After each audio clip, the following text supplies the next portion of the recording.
The safehouse door slammed shut violently behind them, with the sound of a verdict. The suspicion had already marked him as he sat tied to a chair. Survival wasn't about trust. It was about suspicion. The tension in the room snapped, when a muffled shout bled through the thin walls. Everyone turned in his direction. It wasn't a stranger's voice, it was pain, the pain of a man who hadn't slept in 48 hours, the pain was raw and desperate. As he pleaded with his captors. "Please. Let me go." Tears streaming down his face. "I told you, I don't know anything. I am innocent. You've got the wrong person," he pleaded. The sound came from the far room, behind a locked door. Aysha's gun lifted again, but this time it pointed toward the noise. She smirked at TJ and Rachel. "You want to know how we handle suspects here?" She shoved the door open. So they could see him, in the middle of the other room. Barely unkempt. The smell hit them first, then the sweat, the fresh and dry dark red blood spattered all over, and then the fear. A man sat tied to a chair, wrists raw from rope, eyes wide open pleading for mercy. His name hung in the air like a curse, his name, Abdi. "You lying bastard," Aysha snapped, storming forward. With another smirk across Abdi's face, and again. Blood spilled out of Abdi's mouth. "Twice I saw you on Joburg, South Africa, we crossed path in the airport, again in the downtown restaurant. Was it coincidence?" She snapped. "Who paid you to follow me?" she asked. "And the Moroccan assignment, the flash drive, don't you dare tell me you don't remember. Or was that another coincidence? That we were both on the same flight?" Abdi coughed, choking on his own denial. "I swear, trust me. I know nothing. Trust me. I wasn't even there. You've got the wrong man." Omari leaned casually in the doorway, flipping his skateboard upside down, like a shield. His voice was steady, but his eyes were sharp. "Everyone says that when the walls close in on them. First South Africa. And then another coincidence in Morocco. Man, it's hard to believe you." Sam's approach was slower, quieter. She crouched in front of Abdi, voice level, measured, terrifying in its calm. 3 years ago, my partner was dragged into a car in Morocco. Witnesses said, they saw a man in a red baseball cap. They said he had square jaws, long blonde hair, ears you couldn't miss. Abdi's eyes darted between them all. "That's not me," Abdi said. "That's not me. I am telling the truth. It wasn't me. I wasn't there," Abdi muttered. Sam didn't blink. "Then tell me why your name was on the list. Tell me why the trail of that night leads here, to this room, to you." Abdi. The silence that followed, was heavier than chains. Then Abdi's head dropped forward momentarily. Blood gushing out of his mouth. Rachel shifted uneasily, her hand brushing TJ's. He could feel her tremor, not just the fear, but recognition of Abdi cracks. She had seen this before. The interrogation that wasn't about answers, but about pressure. Aysha leaned in close to Abdi's face, whispering words sharp enough to draw blood. "Do it right now. I need answers, I need your confession. Or I swear you won't leave this chair alive.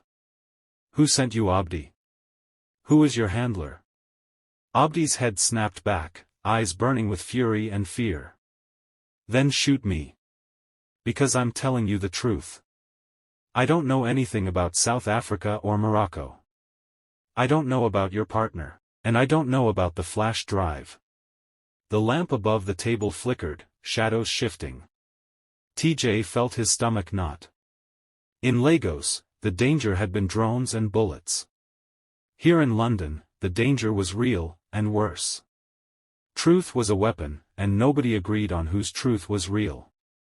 Then phone rang. It was loud.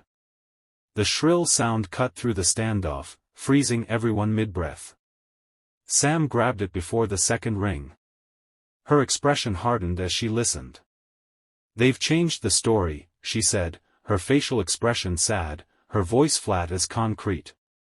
"The location. Lagos isn't speculation anymore. It's real and active." The Lagos assignment was indeed real.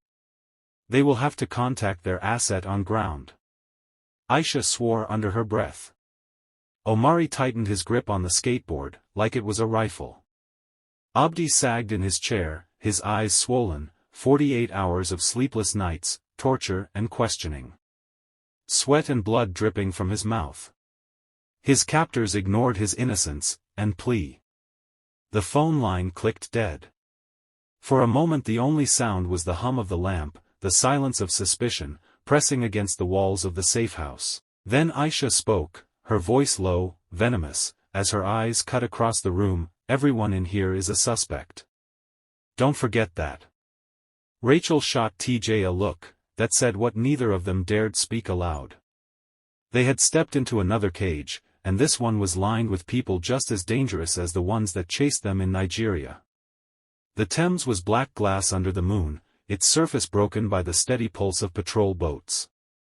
The city of London slept, in the stillness of the night, but River Thames never did. It was full of life as usual. With the tall imposing Big Ben, towering above them, TJ stood on the embankment, backpack slung, Rachel at his side. Behind them, Aysha checked her gun, with twitchy fingers, muttering under her breath annoyingly, "Trust no one. Trust no one." Omari balanced his skateboard, against his shoulder like a rifle, eyes darting to every shadow. He was quite apprehensive. Sam was stone, unreadable, staring at the water, as if it would decide their fate. The phone call had been clear, 1 hour, the river, no questions. Be there. But the longer they waited, the more it stank of a setup. And that exactly is the last thing they wanted tonight. "Looks like the extraction's late," Omari muttered. "In this city, late means dead." Rachel touched TJ's arm. "We should leave. Now, this is our opportunity. They're funneling us again. Trust me.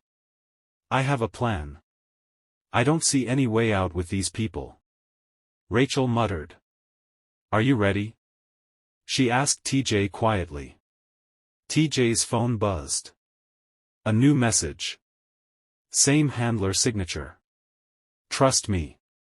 The boat is yours, TJ, if you want to stay alive, follow Rachel's instructions." He froze. It's him, the professor," he whispered.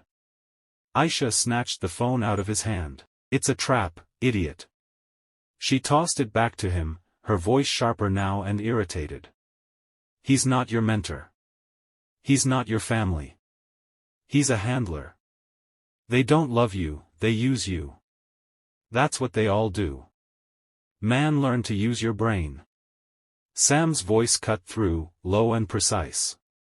"Argue later. Move now. This is not the place or time for life lessons." The sound came before the sight, the hum of engines. Then a black RIB, rigid inflatable boat, appeared, cutting through the water, its headlights slicing the fog.